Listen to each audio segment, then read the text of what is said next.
Si je vous disais que le Canada s'apprête à adopter des lois fédérales contre le blasphème à l'encontre de l'islam, eh bien, n'en doutez pas un instant.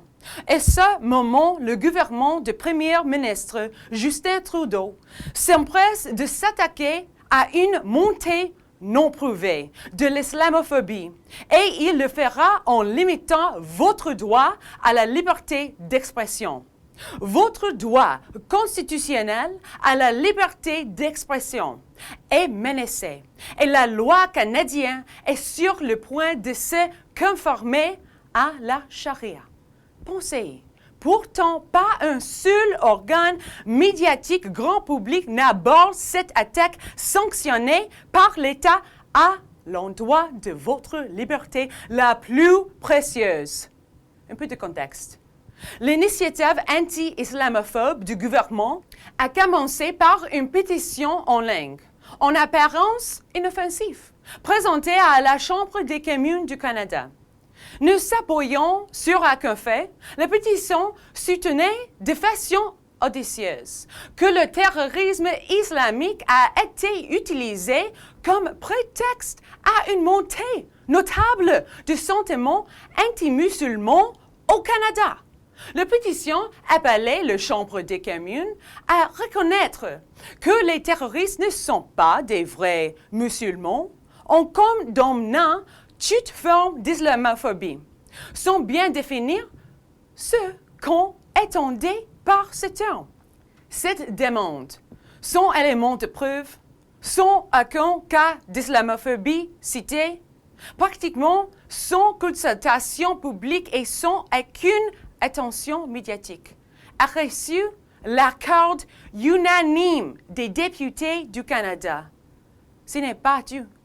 La pétition a été suivie très rapidement par une deuxième motion, parrainée par la députée libérale Iqra Khalid, qui étonnamment a demandé au comité permanent du patrimoine canadien de formuler des conclusions et des recommandations suivant l'adoption de la motion, intitulée « Racisme et discrimination religieuse systématique ». La motion M103 appelle le gouvernement à condamner l'islamophobie, quelle que soit la définition par écrit. Ainsi, qu'à mettre en œuvre une approche pan-gouvernementale visant à réduire ou à éliminer l'islamophobie. Il est donc à prévoir que des solutions législatives, des options juridiques soient au cœur des efforts du comité. En bref, le gouvernement canadien s'apprête à réduire au silence quiconque critique l'islam. Sa motion anti-islamophobe qui fera vraisemblablement l'objet d'un vote au cœur de la présente session parlementaire ressemble à une loi sur le blasphème qui favorise une religion par rapport à toutes les autres. Si cette motion est adoptée, des Canadiens pourront être poursuivis pour avoir critiqué l'islam, même si leurs critiques sont justifiées. Toutefois, je ne suis pas prête à permettre au gouvernement à me priver de ma liberté d'expression à cause d'un terme inventé dans le but d'atteindre des objectifs de rectitude politique et de suprématie islamique. Cette législation anti-islamophobe, son fondement va à l'encontre de notre Constitution et de la Charte canadienne des droits et libertés. La charia et ses codes d'expression ne constituent pas une limite raisonnable de mes droits. D'innombrables hommes et femmes beaucoup plus braves que moi n'ont pas fait le sacrifice de leur vie pour que les lois islamiques finissent par remplacer nos libertés fondamentales, des pensées, de croyances, d'opinions et d'expression garanties par la Constitution. Si je veux signaler que Mohammed a épousé une fille âgée de 6 ans et a couché avec une fille âgée de 9 ans, si je veux le représenter dans une caricature, Si je crois que les femmes doivent être considérées comme égales aux hommes, aux yeux de la loi, ou que frapper les non-croyants au bras et au cou est une mesure draconienne et carrément contraire aux valeurs canadiennes, c'est mon droit. Vous pouvez ne pas aimer ça et vous avez le droit d'être en désaccord. Dans ces pays, vous avez les droits d'utiliser pour propres droits et libertés pour avancer des arguments, dont certains seront peut-être plus convaincants que le même. Vous pouvez même me dire de me taire, mais en aucun cas le gouvernement peut-il m'obliger à me taire. Et c'est là.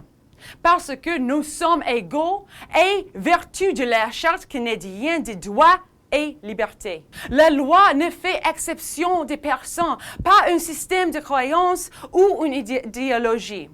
Et s'appliquer également à tu. Et tu en droit à la même protection et au même bénéfice de la loi. Cela peut vous choquer, mais les musulmans n'ont pas droit à un traitement particulier ou à des protections particulières. Voici donc ce que je veux faire. À l'ajournement du travaux parlementaire pour le temps de fête, la motion M103 a été reportée et est actuellement inscrite au feuilleton. Nous avons donc une rare occasion d'influencer le cours des choses avant que nos libertés nous soyons enlevées au nom de la rectitude politique et d'un dérapage vers la charia. Je veux que vous vous rendiez à l'adresse pasdecharia.com.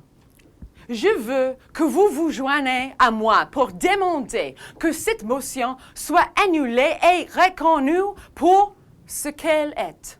Une atteinte flagrante à la liberté d'expression et, par conséquent, une attaque au fondement même de notre démocratie canadienne. Je veux que vous vous joigniez à moi pour dire à ce gouvernement libéral qu'il va de l'intérêt public de permettre à tous les Canadiens de discuter librement de l'islam, comme ils peuvent le faire au sujet de tout autre système de croyance, sans crainte de récrimination ou des poursuites juridiques. Et je veux aller un peu plus loin. Je veux que nos législatures dénoncent fermement toute autre initiative dite anti-islamophobe comme étant contraire aux valeurs canadiennes et qu'ils le rejettent en faveur de notre droit fondamental inhérent à la liberté d'expression. Le gouvernement ne vous demanderait pas votre opinion et ne vous donnera pas la parole avant le vote sur cette motion. Étant donné le vote unanime en faveur de la pétition à l'origine de ce dérapage vers la charia au sein de notre Assemblée législative fédérale, il y a de très fortes chances que cette motion soit adoptée. À moins, bien sûr, que nous ne faisons entendre notre voix. Rappelez à nos politiciens qu'il est de leur devoir de défendre notre Constitution, nos droits et nos libertés. Pour le Rebel.media, je suis Faith Goldie. Pour la même pétition en anglais, please go to freedomtooffend.com.